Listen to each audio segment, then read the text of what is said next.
আসসালামু আলাইকুম ওয়া রাহমাতুল্লাহি ওয়া বারাকাতুহু। আলহামদুলিল্লাহি রাব্বিল আলামিন। ওয়াসসালাতু ওয়াসসালামু আলা রাসূলিহিল কারীম ওয়া খাতামান নাবিয়্যিন নবিয়িনা মুহাম্মদ ওয়া আলা আলিহি ওয়া সাহবিহি আজমাইন। সুপ্রিয় দর্শক, পৃথিবীর যে প্রান্ত থেকে আপনারা এই মুহূর্তে এটিএন বাংলা টিভি স্ক্রিনের সামনে আছেন, সকলকে স্বাগত জানাচ্ছি। মাহে রমাদানের বিশেষ আয়োজন ফুটিকা জীবন জিজ্ঞাসা, পাওয়ার্ড বাই স্বপ্নধরা সরাসরি আয়োজন। এই সরাসরি আয়োজনে প্রিয় দর্শক, আপনারা জীবন ঘনিষ্ঠ যে কোনো বিষয়ে জানতে পারবেন। আমরা ইনশাআল্লাহ আপনারা প্রশ্ন করতে পারবেন। আপনাদের প্রশ্নের জবাব শুনবো কোরআন সুন্নাহর আলোকে, সহিহ সুন্নাহর ভিত্তিতে ইনশাআল্লাহ। আমি আছি আপনাদের সাথে কেম ফিরোজ।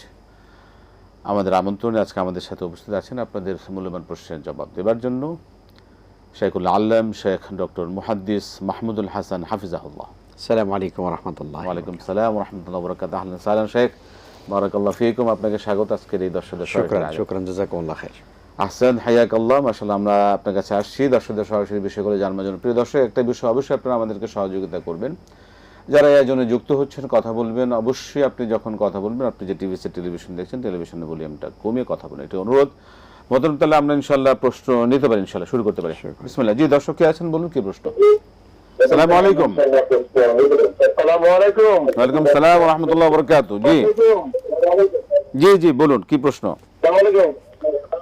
ওয়ালাইকুম সালাম, অনেকবার হয়ে গেছে, বলেন প্রশ্ন বলেন। জানতে চাচ্ছি, আমি তো প্রতি বছর আল্লাহর রহমতে 30টি রোজা রাখি। 30টি রোজা রাখার পরে যদি 30 রোজা মাসে 6টা রোজা রাখি, তাহলে কি সারা বছর যে রোজা রাখার এটা কি সব, এটা কোনো হাদিস দ্বারা কোনো প্রমাণ আছে কিনা? আচ্ছা আচ্ছা আচ্ছা আচ্ছা আচ্ছা। আর প্রশ্ন হলো, হুজুর কদর রাত থেকে জোর বা বেজোর কোন সময় তালাশ করতে হবে রোজার শেষ দশকে? তালাশ, ঠিক আছে, ধন্যবাদ। আমরা আসছি আপনার প্রশ্নের জবাব একে করে ইনশাআল্লাহ। মোহতারাম, ইনশাআল্লাহ শুরু করতে পারি প্রথম প্রশ্ন দিয়ে আপনি মেহরবানি করে, যেটা হচ্ছে যে 30 রোজা রাখেন, মাশাআল্লাহ আলহামদুলিল্লাহ। সেই যদি আগামী শাওয়ালে 6টা রোজাও রাখেন, এটাতে সারা বছর রোজার যে ফজিলত, এই যে হাদিস, এটা কি সহিহ কিনা এই বিষয়ে আসলে। জি, অনেক ধন্যবাদ আপনাকে। আলহামদুলিল্লাহ ওয়াসসালাতু ওয়াসসালামু আলা রাসূলিল্লাহ ওয়া আলা আলিহি ওয়া সাহবিহি ওয়া মান ওয়ালা ওয়া বাদ। দর্শক যে বিষয়টি বলেছে সেটি একটি বিশুদ্ধ হাদিস দ্বারা প্রমাণিত হয়েছে। নবীজি সাল্লাল্লাহু আলাইহি ওয়াসাল্লাম ইরশাদ করেছেন, মান সামা রমাদান সুম্মা আতবাহু সিত্তাম মিন শাওয়াল কানা কাসিয়ামিদ দাহর। নবীজি বলেছেন, যে ব্যক্তি রমজান মাসের 29 বা 30টি পূর্ণ একটি মাস সিয়াম সাধনা করলো, অতঃপর শাওয়াল মাসের 6টি নফল সিয়াম পালন করলো, সেজন্য সারা বছর ইবাদত করলো বা সিয়াম পালন করলো, অর্থাৎ সারা বছরের সিয়ামের সব সে পেয়ে যাবে। এটা কি করে সম্ভব? একটা আসলে দর্শকের অনেকের কাছে প্রশ্ন হতে পারে যে রমজানের রোজা রাখলে আর 6টি রোজা রাখলে সারা বছরের রোজার সব কি করে হয়? দেখুন, এটা এ কারণে হয় যে ইসলামে প্রত্যেকটি ইবাদতের সওয়াব আল্লাহ সুবহানাহু ওয়া তাআলা 10 গুণ বৃদ্ধি করে দেন, তাই না? তো আমরা যদি 30টি রোজা রাখি, এটি কি 10 দিয়ে গুণ দিলে আপনি 300 হয়ে যায়। আর আপনি যদি 6টাকে যদি আপনি আরো করেন, 10 দিয়ে গুণ দেন, তাহলে হয়ে যায় 60, তাহলে 360 হয়ে গেল। অর্থাৎ আপনি রমজান মাসে রোজা রাখলেন আর 6টি রাখলেন, 360 দিন হয়ে গেল। আর বছরে 5 দিন রোজা রাখা হারাম, মানে তাহলে বছর 365 দিন, তার মানে সারা বছরে আপনি রোজা রাখার সওয়াব পেয়ে যাবেন ইনশাআল্লাহ তাআলা। আলহামদুলিল্লাহ, আল্লাহ পাক আমাদের সকলকে কবুল করুন। আমরা একটা প্রশ্ন নিতে পারি। জি দর্শক বলুন। আসসালামু আলাইকুম। ওয়ালাইকুম আসসালাম ওয়া রাহমাতুল্লাহি ওয়া জাযাকাল্লাহু খাইর। আরিফ চট্টগ্রাম থেকে। আরিফ সাহেব বলুন। জি, আমার প্রশ্ন, আমরা লাইলাতুল কদর যদি আমরা তালাশ করি, তখন কি আমরা কি জেগে থাকবো নাকি একটু ঘুম যাবো? একটু ঘুমাই তাহাজ্জুদ নামাজ পড়বো, জেগে থাকতে হবে? জাগা এবং ঘুমানো। জি জি জি, মানে শেষ 10 দিন আর কি। ঠিক আছে ঠিক আছে ঠিক আছে ঠিক আছে। ওয়ালাইকুম আসসালাম। আমরা আসছি আপনার প্রশ্নের আগে একটা প্রশ্ন ছিল, হচ্ছে কদর রাত্রি তালাশ, এই বিষয়ে যেটা জানতে জি, খুব সুন্দর প্রাসঙ্গিক এবং সময় উপযোগী। আমরা তো শেষ 10 দিনেই আমরা এখন আছি মাহে রমজানে।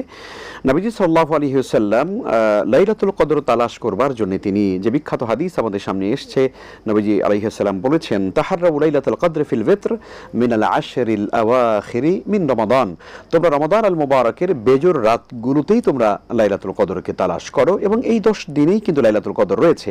নবীজি সাল্লাল্লাহু আলাইহি ওয়াসাল্লাম সুতরাং বেজোর রাতগুলোতে আমাদেরকে উৎসাহিত করেছেন। তবে আমরা অনেক সময় আমরা শুধুমাত্র একটি বেজোর রাতকে আমরা নির্ধারণ করে ফেলি, সেটি আসলে কোনোভাবেই সুন্নাহ দ্বারা প্রমাণিত হয় না। তবে ইসলামিক স্কলাররা ফোকাহাগণ বলেছেন যে 26 দিবাগত রাত 27 সম্ভাবনাময়ী রাতের মধ্যে অন্যতম সম্ভাবনাময়। তবে একথা ঠিক নয় যে আমাদের ঠিক করে নিয়েছি, আমরা ঠিক করে নিয়েছি যে ওই রাতে হবে। 27 যদিও কোনো বছর 27 হয়ে যায়, তাহলে তার পরের বছর রমজানে যে আবার ওই 27ই আবার আপনার লাইলাতুল কদর হবে, সে ব্যাপারে কোনো সুনিশ্চিতভাবে বলা যাবে না। সুতরাং বেজোর রাতগুলোতে আমাদের লাইলাতুল কদর তালাশ করতে হবে, ইবাদত করতে হবে ইনশাআল্লাহ। আলহামদুলিল্লাহ, ইনশাআল্লাহ আমরা চেষ্টা করব। আল্লাহ আপনার প্রিয় দর্শক, আপনারা ইনশাআল্লাহ আমরা সকলে চেষ্টা করব একটি এই রজনী তালাশ করবার জন্য এবং এর ফজিলত হাসিল করবার জন্য। পরবর্তী প্রশ্নে যাব, দর্শক অপেক্ষা আছেন। জি, আসসালামু আলাইকুম। ওয়ালাইকুম সালাম ওয়া রাহমাতুল্লাহি ওয়া বারাকাতুহু। হুজুর, আমি সুনামগঞ্জ জগমপাড়া থেকে ইনুস বলছিলাম। জি ইনুস সাহেব বলুন। হুজুর, আমার তিনটা প্রশ্ন। প্রথম প্রশ্নটা হলো, ঈদের নামাজ কখন থেকে ওয়াক্ত শুরু হয় এবং কোন সময় পর্যন্ত পড়া যায়? হ্যাঁ, আর 2 নম্বর প্রশ্ন হলো যে কোনো উজর ছাড়া মসজিদে ঈদের নামাজ আদায় করা মাকরুহ, কিন্তু আমাদের দেশে প্রায় 95টা মসজিদে কোনো উজর ছাড়া এই ঈদের নামাজ মসজিদে পড়া হয়, এই ব্যাপারে কি বলবেন? 3 নম্বর প্রশ্ন হলো যে লাল রঙের পাঞ্জাবি পরে ঈদের নামাজ আদায় করা সুন্নাহ, ইহা কি হাদিস দ্বারা সাব্যস্ত? লাল রঙের পাঞ্জাবি, ঠিক আছে, আমরা আসছি একে করে। মোহতারাম, আমাদের যে দর্শক লাইলাতুল কদর তালাশের যে রাত্রে জাগরণ, সেটা কি পুরো রাত্রি একাধারে জেগে থাকতে হবে না, ঘুমালাম জাগলাম, কি ইবাদতের মাধ্যমে এটা কাটাতে পারি? অনেক ধন্যবাদ দর্শককে। এ ব্যাপারে রাসূল সাল্লাল্লাহু আলাইহি ওয়াসাল্লামের বিখ্যাত আমল এবং হাদিস আম্মা জান আয়েশা রাদিয়াল্লাহু তাআলা আনহা থেকে বর্ণিত। নবীজি সাল্লাল্লাহু আলাইহি ওয়াসাল্লামের ব্যাপারে তিনি বলেছেন যে ইযা দাখালাল আশরা, যখনই শেষ দশক এসে যেত, তখন নবীজি সাল্লাল্লাহু আলাইহি ওয়াসাল্লামের বৈশিষ্ট্য ছিল, তখন তিনি আহিয়া লাইলাহু শাদ্দা মিজারাহু, তিনি তার কোমরকে বেঁধে নিতেন, ওয়া আহিয়া লাইলাহু, পুরো রাত তিনি জাগতেন, ওয়া আইকাযা আহলাহু, এবং তিনি তার আহালকে জাগিয়ে দিতেন। ঘুমিয়ে থাকলেও বলতেন ওঠো, আজকে আর ঘুমাবার সময় নেই। তার লাইলাতুল কদরটা আসলে বেসিক্যালি জেগে থাকারই রাত। তবে স্বাভাবিক আমরা মানুষ, মানবীয় দুর্বলতা আমাদের আছে, ঘুমেরও চাহিদা থাকতে পারে, সে কারণে কিছু বিশ্রাম নেওয়া এটা সুন্নাহর খেলাফ হবে না ইনশাআল্লাহ। চমৎকার, আল্লাহ পাক আমাদের কবুল করুন। আমরা এখন যে প্রশ্নে যাব তার আগে দর্শক আছেন অনেকক্ষণ ধরে, ফোনটা নিয়ে নিই। আসসালামু আলাইকুম। ওয়ালাইকুম সালাম, আমি সালমা গাজীপুর থেকে বলছি। জি বলুন। জি হুজুর, আমার প্রশ্নটা একটু বড় হবে, কেননা আমি কথাগুলো না বললে আপনি সঠিক উত্তর দিতে বেশি পারবেন না। বড় করা যাবে না, সংক্ষেপে।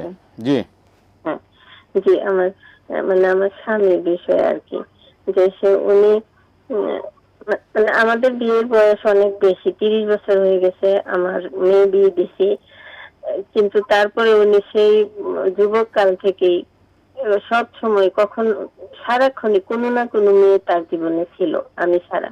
হয়তো এখন 2 বছর সে কি করে না করে আমি এটা খোঁজ খবর নেই না, কিছু করি না, কিন্তু তার আগে ছিল, সারা জীবনে এরকম ছিল। যত চেষ্টা করছি আমি তারে ফিরাইতে পারি নাই।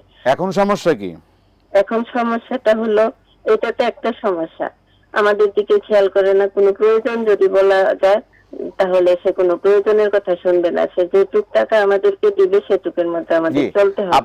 আপনার প্রতি সে সেভাবে খেয়াল করেন না, আপনার প্রতি সেরকম তিনি লক্ষ্য রাখেন না, এই তো মূল বিষয়টা, তাই তো? কিন্তু আমার প্রশ্নটা হচ্ছে যে এই মুহূর্তে আইসা এত বছর পরে তার দিকে আমার আর মানে সেরকম যে ভালোবাসা আছে, কিন্তু তার সাথে আমার সেভাবে কথা বলতে ইচ্ছা করে না, শারীরিক মেলামেশা করতে ইচ্ছা করে না। এখন এই জন্য আমি আল্লাহর কাছে কি গুনাহগার হব নাকি? কেননা এত বছর এসে আস্তে আস্তে আমার মনটাকে মেরে ফেলছে একদম, আমার সন্তানদের প্রতি সেভাবে। অনেক ধন্যবাদ, আমরা শুনবো আপনার বিষয়ে, এই বিষয়ে কোরআন সুন্নাহর আলোকে কি ব্যাখ্যা আছে, মোহতারাম ব্যাখ্যা করবেন। মোহতারাম, প্রশ্ন হচ্ছে যে ঈদের সালাতের ওয়াক্ত শুরু হয় কখন থেকে কখন পর্যন্ত? জি অনেক ধন্যবাদ। শুরু শেষ আর কি। জি, ঈদের সালাতের ওয়াক্ত শুরু হয় সূর্য উঠে যাওয়ার পরে, যখন সূর্য মোটামুটি 3 গজ পর্যন্ত ওঠে, অর্থাৎ সূর্য ওঠা থেকে 23-24 মিনিট যখন অতিবাহিত হয়ে যায়, তখন থেকে আমরা ঈদের সালাত শুরু করতে পারি। আর দ্বীপ প্রহর পর্যন্ত ঈদের সালাতের মোটামুটি ওয়াক্ত থাকে বা সময় থাকে। তবে অত দূর যাওয়া যাবে না, জোহরের সালাতের ওয়াক্ত হয়ে গেলে তখন আবার এটা আমাদের জন্য সংকট হবে। সে কারণে তার আগেই আসলে মূলত আমাদের সালাতুদ দুহা, যে তার মধ্যেই মোটামুটি ঈদের সালাত শেষ করে দেওয়া সুন্নাহ। জি ওকে। পরবর্তী প্রশ্ন হচ্ছে যে ওজর ছাড়া ঈদের জামাত কি মসজিদ রেখে বাইরে পড়া বা বা বাইরে রেখে মসজিদে পড়া ঠিক হবে কিনা? না, ঠিক হবে না। আসলে মূলত রাসূল সাল্লাল্লাহু আলাইহি ওয়াসাল্লাম তিনি সবসময় সাহাবায়ে কেরামদেরকে নিয়ে ঈদের জামাতের জন্য তিনি ইয়াখরুজু ইলাল মুসাল্লা, তিনি ঈদগাহে বেরিয়ে যেতেন ঈদুল ফিতর এবং ঈদুল আজহা। এটি সহিহ বুখারীতে এসেছে। কিন্তু হযরতে আবু দাউদ শরীফে একটি হাদিস এসেছে যে রাসূল সাল্লাল্লাহু আলাইহি ওয়াসাল্লামের সময়, সাহাবায়ে কেরামের সময় একটি দিন এমন হয়েছিল ঈদের দিনে যে বৃষ্টি হচ্ছিল। তখন তারা বাহিরে মুসাল্লায় যেতে পারেননি। তখন সাহাবায়ে কেরাম রাসূল সাল্লাল্লাহু আলাইহি ওয়াসাল্লাম সকলে মিলে ঈদের সালাত মসজিদে তারা আদায় করেছেন। তাহলে বোঝা যায় যে বৃষ্টির কারণে বা প্রয়োজনে জরুরত থাকলে পরে মসজিদে আদায় করা যেতে পারে। তবে বিনা কারণে আসলে মসজিদে নামাজ আদায় করা এটা সুন্নাহর খেলাফ, সুন্নাহ সম্মত নয়। তবে আমাদের যে নগর জীবন, আমাদের নগর জীবনে আসলে মূলত আমাদের অনেক মসজিদ এবং অনেক মুসল্লি, অনেক জনসংখ্যা, সেই তুলনায় কিন্তু আমাদের মুসাল্লা বা ঈদগাহ খুবই অপ্রতুল, একেবারে নাই বললেই চলে। খুবই হাতে গোনা কয়েকটা ঈদগাহ আমাদের শহরে, ঢাকা শহরে।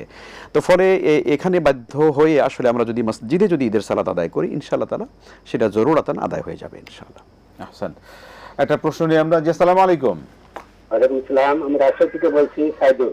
জি সাইদুল সাহেব বলুন, কি প্রশ্ন? আমি 3টা প্রশ্ন করতে চাই। দ্রুত।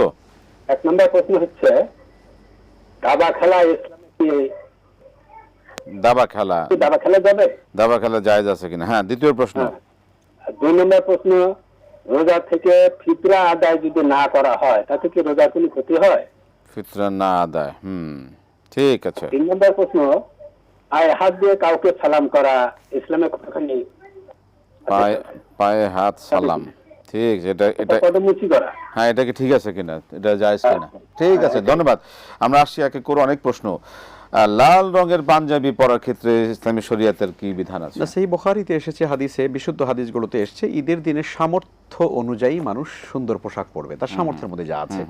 এবং কারো যদি নতুন পোশাক কেনার সামর্থ্য নাও থাকে, তার যা আছে তার মধ্যে শ্রেষ্ঠ পোশাক যেটা আছে সেটাকে পরিচ্ছন্ন করে, পবিত্র করে, সুগন্ধি মেখে তারপরে ঈদের নামাজ, ভালো পোশাক, সুন্দর, এটা সুন্দর পোশাক পরে। এখানে লাল পোশাক পরে ঈদগাহে যেতে হবে এই ধরনের কোনো হাদিস নেই, এখানে নাই। এটা না, আমরা বানাই নিচ্ছি আর কি, যারা সুবিধাজনক। লাল পড়তে ইচ্ছে হলে কি করবে? স্বামী যে এরকম করতেছে, এটার কি করা যায়? এখন স্ত্রী হিসাবে তার তো এত ইয়ার পরে আর ইচ্ছা করে না, এটা কি তার অন্যায় হবে? না, নিশ্চয়ই আপনি আসলে আপনার জায়গা থেকে, স্বামী যদি আপনার উপর থেকে আপনার যে প্রতি তার দায়িত্ব ছিল, আপনার প্রতি যে ভালোবাসা ছিল, সেইটার যে আমানত যদি সে রক্ষা করতে ব্যর্থ হয়, নিশ্চয়ই তিনি আল্লাহ তাআলার কাছে অবশ্যই আসামির কাঠগড়ায় তাকে দাঁড়াতে হবে। কিন্তু আপনি স্ত্রী হিসাবে স্বামীর প্রতি আপনার যে দায়িত্ব আছে সেটি আপনি পালন করে যেতে হবে। এটি আপনি স্বামী করেছে বলে আপনিও তাকে বঞ্চিত করবেন এটা, কারণ স্বামী তো আপনাকে এখনো রেখেছে আপনার সঙ্গে। আপনি বললেন যে আপনার সঙ্গে তার মোটামুটি ভালোবাসার সম্পর্ক, পারিবারিক সম্পর্ক আছে, 30 বছরের সম্পর্ক। 30 বছর সম্পর্ক। তার মানে হচ্ছে সে নিশ্চয়ই চেষ্টা করে যাচ্ছে আপনার ব্যাপারে। হয়তো বা তার কোনো ত্রুটি থাকতে পারে, যেটা আপনি বললেন, তবে সেটা আমরা হয়তো ভাইকে যদি আমাদের কথা শোনাতে পারতাম বেশি ভালো হতো। তবে আপনার জায়গা থেকে আপনি কোনো দায়িত্ব পালন করার ব্যাপারে কোনো ধরনের গাফিল হওয়া যাবে না, চেষ্টা চালিয়ে যেতে হবে, আল্লাহর কাছে দোয়া করতে হবে। চমৎকার। একটা প্রশ্ন নিয়ে আমরা, শেখ। জি আসসালামু আলাইকুম। আসসালামু আলাইকুম, ভালো আছেন? আলহামদুলিল্লাহ, আলহামদুলিল্লাহ। বলুন, কি প্রশ্ন? জি হুজুর, আমার প্রশ্নটা হচ্ছে, কেউ যদি সত্যিকার অর্থে কাউকে কষ্ট দিয়ে থাকে, সত্যি সত্যি, তাকে কি অভিশাপ দেওয়া যায় নামাজে বসে? এটা কি কতটুকু সঠিক? সত্যি কষ্টে অভিশাপ দেওয়া জায়েজ কিনা?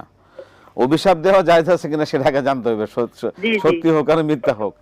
আচ্ছা, ঠিক আছে, ধন্যবাদ। আমরা শুনবো আপনার বিষয়ে আসছি। এর আগে মোহতারাম, দাবা খেলা জায়েজ আছে কিনা?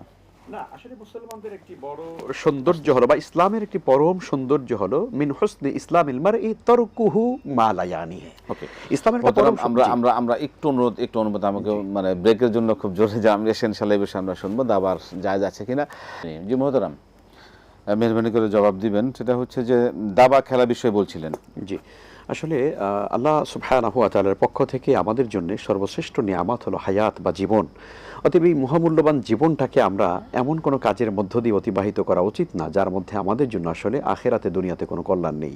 ফলে দাবা খেলা এমন একটি খেলা যেটার মধ্যে আসলে হয়তোবা শরীয়তের অনেক বড় ভায়োলেশন না থাকলেও কিন্তু সময় অপচয়, আরো অনেক আমাদের নগ্নতার নৈতিক ক্ষেত্রে। অবক্ষয় আমাদের রয়েছে, যেটা আসলে একজন মুসলিম বা তাকওয়াবান একজন মুসলিমের জীবনে কখনো কাম্য নয়। ফলে এটা অবশ্যই আমাদের অ্যাভয়েড করা উচিত। এর মধ্যে অনেকে বলে থাকেন খুব জ্ঞান হয়, বুদ্ধি বাড়ে ইত্যাদি।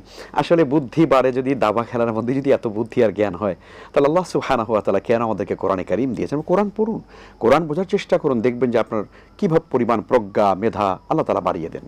তো কাজেই আমরা অবশ্যই সময় নষ্ট করে আমরা এই জাতীয় খেলা আমরা খেলবো না। জি, অবশ্য সময় খুবই দামি জিনিস, মূল্যায়ন করতে হবে। আমরা প্রশ্নে যাব, ফিতরা না আদায় করলে কি রোজার কোনো ক্ষতি হবে? রোজার ক্ষতি পূরণ করবার জন্যই মূলত ফিতরা। আমরা জানি ফারাদা রাসূলুল্লাহ সাল্লাল্লাহু আলাইহি ওয়াসাল্লাম যাকাতুল ফিতর তুহরাতান লিস-সাইম মিনাল লাগবি ওয়ার রাফাস ওয়া তু'মাতান লিল মাসাকিন। এই হাদিসের মধ্যে বলা হয়েছে যে সাদাকাতুল ফিতর বা ফিতরা যেটা, এটা ফরজ করা হয়েছে এই জন্যে যাতে করে রোজাদার রমজান মাসে তার অনাকাঙ্ক্ষিত যে পাপগুলো হয়ে যায়, গুনাহগুলো হয়ে যায়, অশ্লীলতা হয়ে যায়, সেগুলো থেকে তার রোজাগুলোকে পরিচ্ছন্ন করবার জন্য আল্লাহ তাআলা এই সাদাকাতুল ফিতরটাকে ওয়াজিব করে দিয়েছেন নবীজির মাধ্যমে। ফলে আমাদের রোজাগুলোকে সুন্দর করার জন্য, পরিশুদ্ধ করবার জন্যই কিন্তু সাদাকাতুল ফিতর। ফলে আমি এই প্রশ্ন কেন তুলবো যে এটা না দিলে কি আমার রোজা কোনো ক্ষতি হয় কিনা? হ্যাঁ, ক্ষতি হচ্ছে তো। কারণ আপনার আমার যে ত্রুটিগুলো রয়ে গেছে রমজান মাসে, অনাকাঙ্ক্ষিত যে ত্রুটিগুলো, সেগুলো তো রিকভারি করবে হলো সাদাকাতুল ফিতর। তো কাজেই সেটা যদি আমরা না করি, তাহলে আমার রোজাটা কিছুটা হলো ত্রুটিপূর্ণ থেকে যাওয়ার সম্ভাবনা থাকে। অতএব অবশ্যই আমাদের সাদাকাতুল ফিতর আদায় করে দেওয়া উচিত। তবে বেসিক্যালি যদি আমরা দেখি বড় দৃষ্টিকোণ থেকে, যে রোজাটা আলাদা স্বতন্ত্র ইবাদত, সাদাকাতুল ফিতর একটা স্বতন্ত্র ইবাদত। রোজাটা আপনি যদি ঠিক মতো আদায় করেন তো হয়ে যাবে, কিন্তু ওই যে খাতা কসুর যেটা আপনার হয়েছে, ত্রুটিগুলো হয়েছে, সেটা রিকভারি করবে ইনশাআল্লাহ তাআলা সাদাকাতুল ফিতর। জি, জি, আমরা অবশ্যই। প্রিয় দর্শক, আমরা সরাসরি আয়োজনে আছি। জীবন ঘনিষ্ঠ যে কোনো বিষয় জানতে আপনারা প্রশ্ন করুন, ফোন করুন। প্রশ্ন হচ্ছে যে পায়ে হাত দিয়ে সালাম করা ইসলামী শরিয়া সম্মত কিনা? না, আসলে এটা কোনো সুন্নাহ দ্বারা, হাদিস দ্বারা প্রমাণিত হয়নি। আসলে মূলত সালাম এটা জবান দিয়েই করতে হয়, আসসালামু আলাইকুম ওয়া রাহমাতুল্লাহ। কিন্তু এটিকে আমরা যখন হাতের মধ্যে নিয়ে মাথা নিচু করে, যে মানে গ্রাম অঞ্চলে শ্বশুর শাশুড়িকে এভাবে মাথা নিচু করে সালাম করবার যে রেওয়াজটা রয়েছে, এটা আসলে সুন্নাহর সাথে আদৌ সঙ্গতিপূর্ণ নয়। অবশ্যই। আমরা প্রশ্ন নেব। দর্শক আছেন। জি, আসসালামু আলাইকুম। ওয়ালাইকুম আসসালাম। হ্যালো, একটা প্রশ্ন ছিল। জি, বলুন বলুন। হুজুর, তাহাজ্জুদের নামাজ কতক্ষণ সময় পর্যন্ত থাকে? তাহাজ্জুদ কতক্ষণ পর্যন্ত? আচ্ছা, 4টার পরে কি বা 4টার থেকে কতটুকু পর্যন্ত থাকে তাহাজ্জুদের সময়? আচ্ছা আচ্ছা। আর কোনো প্রশ্ন? হুজুর, জি, আরো আছে। প্রশ্ন। জি জি, বলেন।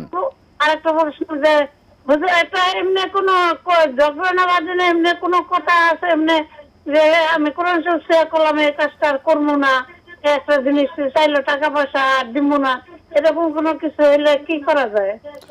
কোরআন নিয়ে শপথ করা জায়েজ আছে কিনা, আর যদি শপথ করে থাকে সেটা সেই ক্ষেত্রে কি করণীয়, তাই তো? যে কোরআন শরীফ ঠিক আছে ঠিক আছে। কোরআন শরীফ শেয়ার করে আর এটা করবো না, আচ্ছা ঠিক আছে। এই জিনিসটা দিব না বা টাকা পয়সা দিব না, এরকম করে যদি বলি তো আচ্ছা ঠিক আছে, আমরা শুনছি আপনার বিষয়। যে আপনি শুনুন, এটিএন বাংলা দেখুন, আমরা প্রশ্ন জবাবে আসি এক এক করে। ধন্যবাদ। সত্যি সত্যি যদি কেউ কষ্ট দেয় মোহতারাম, তাকে কি অভিশাপ দেওয়া যাবে?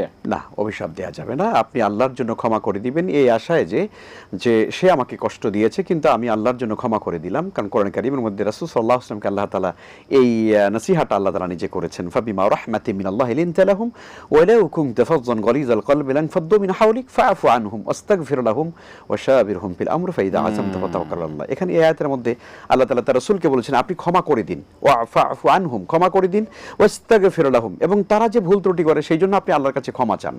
আপনিও ক্ষমা করে দিন তাদের জন্য, আর তাদের পক্ষ হয়ে আল্লাহর কাছে ক্ষমা চান। তাহলে এই যে দুটো কোয়ালিটি, যে কোনো ব্যক্তির সঙ্গে যদি আমার কোনো ঝামেলা হয়ে যায় তাহলে তাকে ক্ষমা করে দাও এবং তার জন্য আল্লাহর কাছে ক্ষমা চাও। আল্লাহ, সে ভুল করেছে, বুঝতে পারেনি, তাকেও তুমি মাফ করে দাও আর আমিও মাফ করে দিলাম। এটা কিন্তু অনেক বড় একটা গুণ, মানবিক গুণ। তো কাজেই এই আশায় যদি আপনি যদি এই তাকে ক্ষমা করে দেন, যে আল্লাহ তাআলা আমি তাকে ক্ষমা করে দিলাম, সে আমাকে কষ্ট দিয়েছে, এর বিনিময়ে তুমি আমাকে কাল কিয়ামতের দিন ক্ষমা করে দিও, তাহলে পরে আল্লাহ সুবহানাহু ওয়া তাআলা অবশ্যই আপনাকে ক্ষমা করবেন ইনশাআল্লাহ। ইনশাআল্লাহ। একটা প্রশ্ন যাব আমরা। যে দর্শক বলুন। হ্যালো, আমি কয়েকদিন আগে একটা কয়েকদিন কালকে আমি আপনার ইয়েতে নামাজ পড়তে গেছিলাম আপনার সিদ্দিকী মসজিদে। আচ্ছা। ওইখানে যখন নামাজটা পড়তে গেছিলাম তখন তারাবিটা পড়লাম। নর্মালি তো তারাবি সবসময় 20 রাকাত করে পড়ি, তো এবার 10 রাকাত করে ওনারা পড়াইলো, আমি এটা বুঝতে পারতেছি না। আচ্ছা, এটা কি হইলো, তাই তো? এটাই প্রশ্ন। ধন্যবাদ, আমরা আসছি আপনার প্রশ্নের জবাবে। তাহাজ্জুদ কতক্ষণ পর্যন্ত পড়া যায় মোহতারাম? জি, একেবারে সুবহে সাদেক অর্থাৎ ফজরের আগ পর্যন্ত, ফজরের সালাতের ওয়াক্ত হওয়ার আগ পর্যন্ত তাহাজ্জুদের সালাতের ওয়াক্ত, মানে যতক্ষণ সুহুর করা যায় ততক্ষণ পর্যন্ত? হ্যাঁ, নিশ্চয়ই। আপনি যতক্ষণ পর্যন্ত সাহারি গ্রহণ করবার টাইম থাকে ততক্ষণ পর্যন্ত আপনি পড়তে পারবো। চমৎকার, আহসান শেখ, বারাকাল্লাহ ফিক। কোরআন শপথ করলে কি অবস্থা, আর করা যাবে কিনা? না, মাখলুক কখনো কোরআন নিয়ে বা আল্লাহর সৃষ্টি বা অন্য কিছু নিয়ে, সৃষ্টি জগতের কোনো কিছু নিয়ে মাখলুক কখনো শপথ করতে পারবে না। মানে সৃষ্টি নিয়ে শপথ করার বৈশিষ্ট্য বা সুন্নাহটা হচ্ছে আল্লাহ সুবহানাহু ওয়া তাআলা। বিল্লাহ, হ্যাঁ, আল্লাহ তাআলা নিজেই এটা নিয়ে করেন। যেমন অশ-শামসি ওয়া দুহাহা ওয়াল ফাজরি, এই যে এইভাবে করে আসছে। আল্লাহ তাআলা সৃষ্টি জগতের বিভিন্ন জিনিস নিয়ে আল্লাহ নিজে শপথ করেছেন, কিন্তু মানুষের শপথ করার একমাত্র মাধ্যম হলো শুধুমাত্র আল্লাহ তাআলার নাম নিয়ে। উকসিমু বিল্লাহিল আযীম, আমি আল্লাহর নামে, মহান আল্লাহর নামে শপথ করছি। বাংলায় আপনি বলুন, আমি আল্লাহর নামে শপথ করছি। এটাই হলো একমাত্র পদ্ধতি। অতএব কোনো মানুষ কোরআনে কারীম হাতে নিয়ে, মাথায় নিয়ে, ছোট বাচ্চাদের মাথার উপরে হাত দিয়ে নানান রকমের মানুষেরা শপথ করে থাকে, এগুলো কোনোটাই চাঁদের কসম, সূর্যের কসম, চাঁদের কসম, সূর্যের কসম, এগুলো মূলত করা আদৌ জায়েজ নয়, একেবারে সম্পূর্ণ খেলাফ। কোরআন নিয়েও শপথ করা যাবে না, শপথ করে এগুলো ইসলাম শরীয়ত সম্মত নয়। 10 টাকার যে তারাবি পড়লো, এটা কি করলো হুজুররা? না, হুজুররা 10 টাকার তারাবি, আসলে আমরা তারাবির সালাতের ব্যাপারটা, এটা যেহেতু সুন্নাহ, সালাতুল লাইল মাসনা মাসনা, আপনি রাতের নামাজ, সেটি কিয়ামুল লাইল হোক, তাহাজ্জুদ হোক, অথবা সালাতুত তারাবি হোক, 2 রাকাত করে আপনি যতটা ইচ্ছা পড়তে পারেন, অসুবিধা নেই। আমরা জানি ইমাম মালিক রাহমাতুল্লাহি আলাইহি ওনার সময়কালে হারামাইন শরীফানে 36 রাকাত পর্যন্ত তারাবির সালাত হয়েছে, কখনো কখনো 40 রাকাত। কিন্তু হারাম কিন্তু 10 রাকাত হচ্ছে, এখন 10 রাকাত হচ্ছে। আমরা জানি যে এই বছর সম্ভবত 10 রাকাত বোধহয় 1-2 বছর ধরে হচ্ছে। এর আগেও 20 রাকাত তারাবির সালাত কিন্তু সেখানে কন্টিনিউ হারামাইন শরীফানে হতো। ফলে যেটা পড়েছে সেটা ঠিক আছে, কোনো অসুবিধা নেই, আলহামদুলিল্লাহ, কোনো অসুবিধা নেই। জি জি, সেটা অনেক কিছু। আমরা শেষের দিকে চলে আসি। একটা প্রশ্ন যেটা হচ্ছে যে ইহতিকাফ যদি কেউ না করেন মহল্লা থেকে, তাহলে সবাই গুনাহগার হবে। এই যে এই বিষয় ক্ষেত্রে কোরআন সুন্নাহ আসলে ব্যাখ্যা কি? জি, রাসূল সাল্লাল্লাহু আলাইহি ওয়াসাল্লাম আসলে রমজানের শেষ 10 দিন ইহতিকাফকে সুন্নাহ করে দিয়েছেন।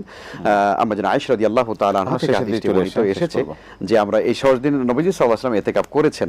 তো কাজেই এটা আমাদের জন্য সুন্নাহ। কোন মহল্লার পক্ষ থেকে এটাকে একটা দায়িত্ব হিসেবে দেওয়া হয়েছে ইসলামী শরীয়তের পক্ষ থেকে। কেউ না আদায় করলে এই জিম্মাদারি সবার উপরে থেকে যায়, সে কারণে অবশ্যই কেউ না কেউ করতে হবে। কিফায়া হিসেবে, যে সুন্নাতে কিফায়া আদায় করতে হবে আমাদের। আমরা চেষ্টা করব ইনশাআল্লাহ। আলহামদুলিল্লাহ, অনেকগুলো বিষয় অবগত হলাম কোরআন সুন্নাহ আলোকে। আপনাকে অসংখ্য ধন্যবাদ শেখ, জাযাকাল্লাহু খাইরান, বারাকাল্লাহু ফীকুম, আহসান হায়াকাল্লাহ। প্রিয় দর্শক, শুনছিলাম আপনাদের মূল্যবান প্রশ্নের আলোকে কোরআন সুন্নাহ থেকে ব্যাখ্যাগুলো। এইভাবে আমরা জানবো, মানবো। আল্লাহ পাক আমাদের কবুল করুন। আমরা যেন সবে কদর সকলের আমল নাম আমরা যেন নসিব হয়, আল্লাহ পাক কবুল করুন। আজকে শেষ করতে হচ্ছে, বিদায় নিচ্ছি। আসসালামু আলাইকুম ওয়া রাহমাতুল্লাহি ওয়া বারাকাতুহু।